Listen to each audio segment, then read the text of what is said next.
College முடிஞ்சதுக்கு அப்புறமும் நம்ம ஒன்னாவே இருக்கணும்டா, டச் விட்டு போயிடக்கூடாது. ஞாபகம் இருக்குல்ல, பிசினஸ் ஒன்னா பண்ணலாம்னு பேசி இருந்திருக்கோம். கரெக்டா இருந்துக்க. ஒரு போன் அடி, எங்க இருந்தாலும் முன்னாடி வந்து நிப்பேன். ஜஸ்ட் கால் அவே. சீரியஸான ஃப்ரெண்டா இருப்பானோ? டேய் வாடா, ஹோட்டல்ல சாப்பிட போவோம். ஐயோ டேய், இன்னைக்கு ஆபீஸ் கொலிகோட போறேன்டா. சரிடா. இந்த வீக்கெண்ட் படத்துக்கு போலாமாடா? அந்த படத்தை இன்னும் நீ பாக்கலையா? நான் ஆபீஸ் மேட்டோட போன வாரமே பாத்துட்டேன்டா. ஓகே ஓகே ஓகேடா. ரொம்ப நாள் ஆச்சு, ஒரு ட்ரிப் பிளான் பண்ணுவோமா? ஐயோ, இப்பதான்டா ஆபீஸ் மேட்டோட ஒரு ட்ரிப் போயிட்டு வந்தேன். ஹலோ.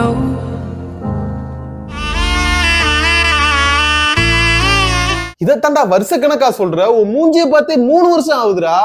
காலேஜ் முடிஞ்சதுக்கு அப்புறம் எவன் எந்த திசையில போனீங்கன்னே தெரியலடா. பார்க்கவே முடிய மாட்டேது. இன்ஸ்டால பாக்குறதோட சரி சரி வையி, என்ன செய்ய?